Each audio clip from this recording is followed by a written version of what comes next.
जय हिंद दोस्तों। Meera road murder case की पीड़िता सरस्वती वैद्य का अंतिम संस्कार उनकी बहनों द्वारा कर दिया गया है। पुलिस को जो भी शव के टुकड़े बरामद हुए थे वो सभी प्रोसेस करके उनकी बहनों के हवाले कर दिया गया था और फिर उनकी बहनों ने उनका अंतिम संस्कार किया। मैं उन्हें भावपूर्ण श्रद्धांजलि देता हूँ।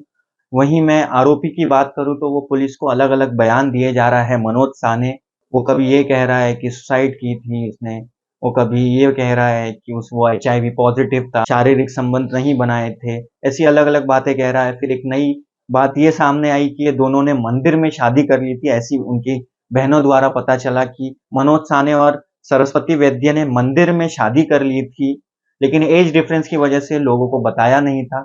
मनोज साने 16 जून तक पुलिस की कस्टडी में है। मनोज साने ने बेरहमी से सरस्वती वैद्य के टुकड़े किए, हर जगह इसकी चर्चा होने लगी। लेकिन हम देखें कि अगर हम पास्ट की बात करें तो इस तरीके की हत्याएं पहले भी हुई है और उसके जो आरोपी है उनको अभी तक सजा नहीं मिली है। मैं एकदम सबसे चर्चित केस के बारे में आपको बताता हूँ, आफ्ताब श्रद्धा का केस। उसमें अभी तक 1 साल हो गए हैं वो केस को, लेकिन अभी भी आफ्ताब को कोई सजा नहीं मिली है। खैर, मीरा रोड सरस्वती हत्याकांड के संबंध में कुछ नए अपडेट्स आई। मैंने आपको बताया शुरुआत में कि सरस्वती का अंतिम संस्कार कर दिया गया है। उनकी बहनों द्वारा, 3 बहनें हैं उनकी, ऐसी बातें सामने आई हैं। फिर एक नई बात ये सामने आई है कि मनोज साने और सरस्वती वैद्य ने शादी की थी मंदिर में और इस बारे में उनकी बहनों को जानकारी थी। सभी को नहीं बताया गया था इस बारे में क्योंकि एज डिफरेंस का गैप था। फिर वो जो बात मनोज साने की तरफ से कही गई थी कि वो HIV पॉजिटिव था, वो मेरी बेटी जैसी थी सरस्वती वैद्य, शारीरिक संबंध नहीं बनाए थे, तो मेरे ख्याल से ये जो बात कही थी वो यहीं खत्म हो जाती है। अगर शादी हुई थी तो बेटी जैसी का सवाल नहीं आता है। खैर, पुलिस इस पे लगातार इन्वेस्टिगेशन कर रही है, सभी कड़ी को जोड़ने की कोशिश कर रही है। आरोपी मनोज साने को लेकर वो अलग अलग जगह लेकर जा रही है। जहां से उसने वो चेनसॉ आरी खरीदा था वहां भी लेके गई थी पुलिस। तो पुलिस तेजी से इन्वेस्टिगेशन कर रही है इस मामले में।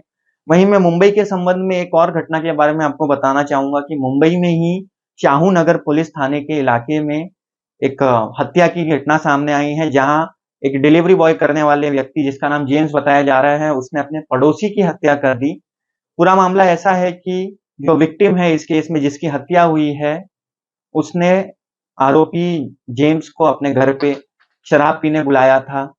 फिर कुछ कहा-सुनी हो गई दोनों के बीच और जेम्स ने हत्या कर दी, उस विक्टिम की हत्या कर दी और फिर उसी के घर में बेडशीट में लपेटकर उसे रख दिया और वो फरार हो गया।